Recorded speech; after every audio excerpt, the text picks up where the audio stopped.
parfois tu tombes sur des dramas qui fait bon voir. Il n'a rien de surprenant, d'exceptionnel, d'extraordinaire, mais pourtant il te touche, et à tes yeux, il devient une pépite. Aujourd'hui, je vais vous parler du drama coréen My Husband Ojak-do. C'est un drama de 2018 qui compte 24 épisodes d'1 heure, qui appartient au genre de la comédie et de la romance. Je l'ai vu sur Netflix, mais depuis il a été enlevé, ce qui est très dommage, alors on va en parler.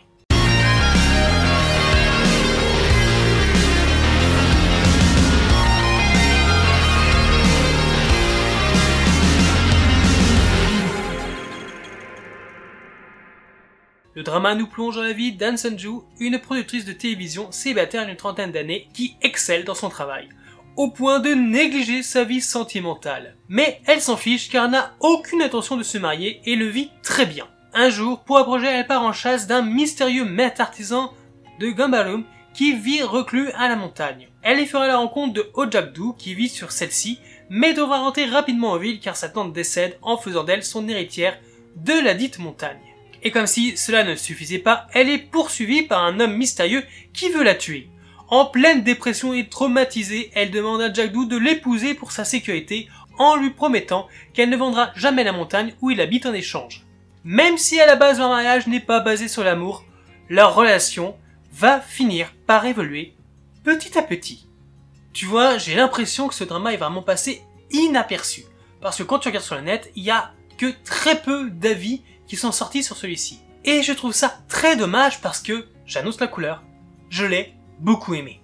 On est sur un drama qui a des thèmes communs, très peu originaux, classiques, famille, journalisme, mariage et musique. Mais en même temps, ils ne le sont pas forcément. Oui, je sais, c'est bizarre. Ici, on est face à une femme qui a réussi, qui est jalousée, et qui est prisonnière d'une famille qui profite constamment d'elle, en plus de la faire culpabiliser. Et voici l'un des thèmes forts et principaux du drama, la culpabilité. Car nos personnages, que ce soit le héros ou l'héroïne, ont ce trait en commun. Ils se sentent coupables d'une tragédie qui les a impactés moralement. Mais ce qui se traduit par un renfermement de soi pour l'un est une source constante d'harcèlement moral pour l'autre.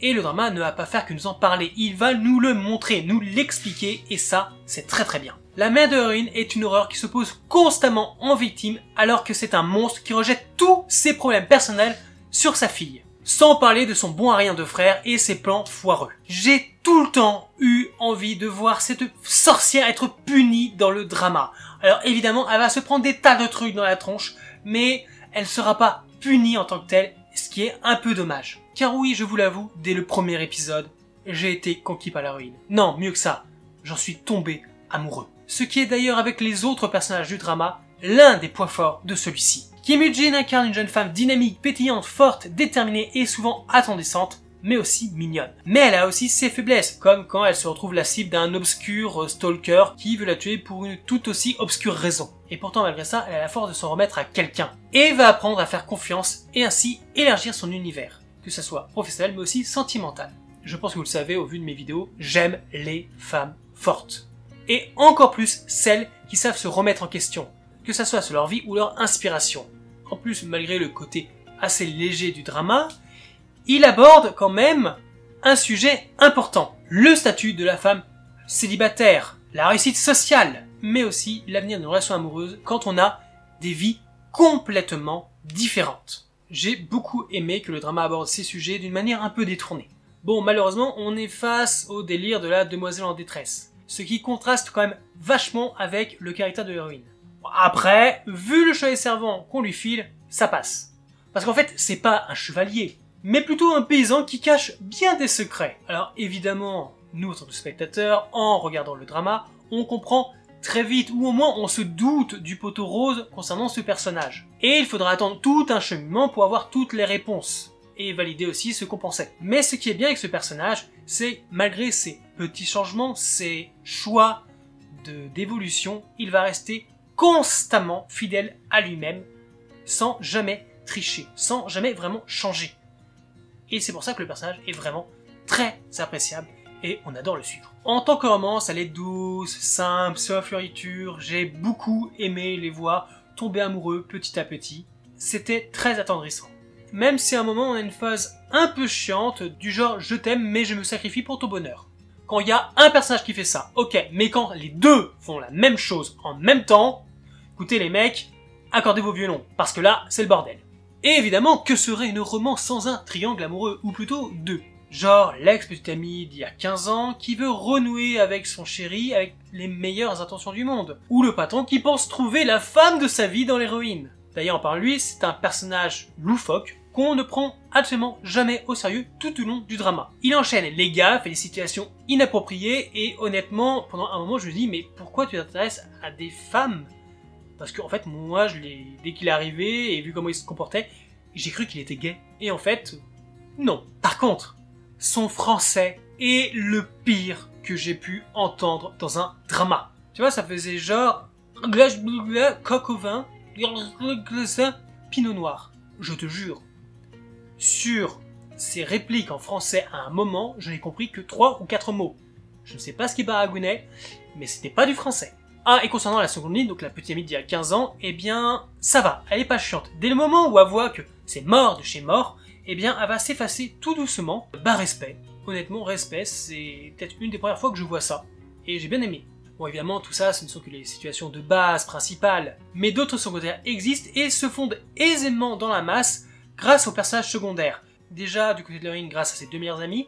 Et du côté de Jack Doo, le trio des 3 vieilles femmes de la montagne. Mais plus que cela, c'est surtout la force d'un thème relativement secondaire, celui de la musique, qui permet de tout lier ensemble et nous faire découvrir un tout nouvel instrument. Enfin, peut-être pas nouveau, enfin j'en avais jamais entendu parler, et j'ai apprécié de le découvrir.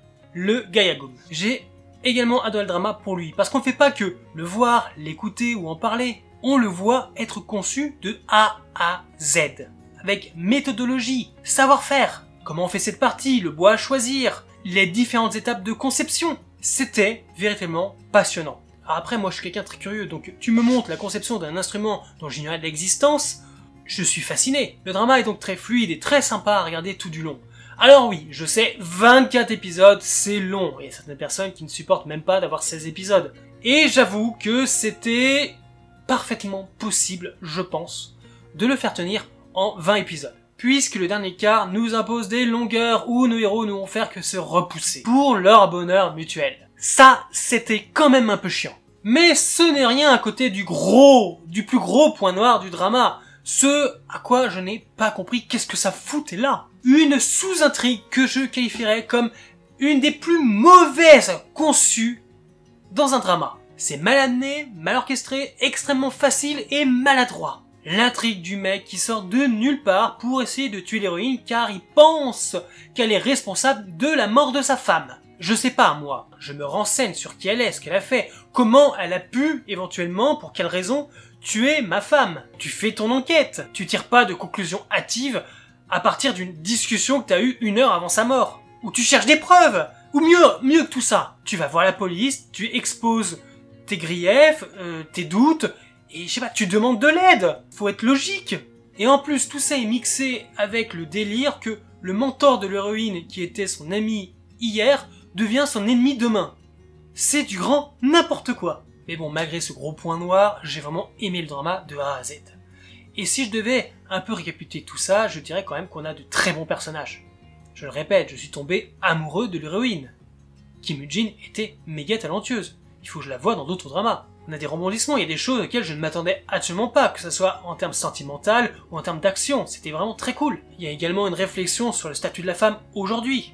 Et le thème musical est passionnant. Mais malheureusement, on a quand même des longueurs, surtout vers la fin, et cette intrigue secondaire qui est juste à chier. Alors oui, ce n'était sans doute pas le drama de l'année où il est sorti, mais une romance douce, légère, ça suffit simplement à te mettre bien, à passer un très bon moment dans ton canapé, à regarder ce genre de drama, et c'est tout ce qu'on lui demandait, j'ai envie de dire. C'est chill, intéressant, amusant, les acteurs sont bons, le scénario est quand même bien écrit, la romance évolue très bien, et le final est tout à fait satisfaisant. Alors pour moi, j'ose le dire, c'est un petit coup de cœur, et si tu ne l'as pas vu, eh bien, je te le conseille. Mais évidemment, si tu l'as vu, si vous l'avez vu, n'hésitez pas à me dire ce que vous avez pensé dans les commentaires pour qu'on en discute comme d'habitude. Et bien sûr, vous pouvez toujours liker, vous abonner, partager, me soutenir, ça me fera super plaisir pour que je puisse vous proposer toujours plus de contenu qui, j'espère actuellement, vous plaît. Et je vous dis à bientôt pour une nouvelle vidéo. Bye les Dramavores! Bye.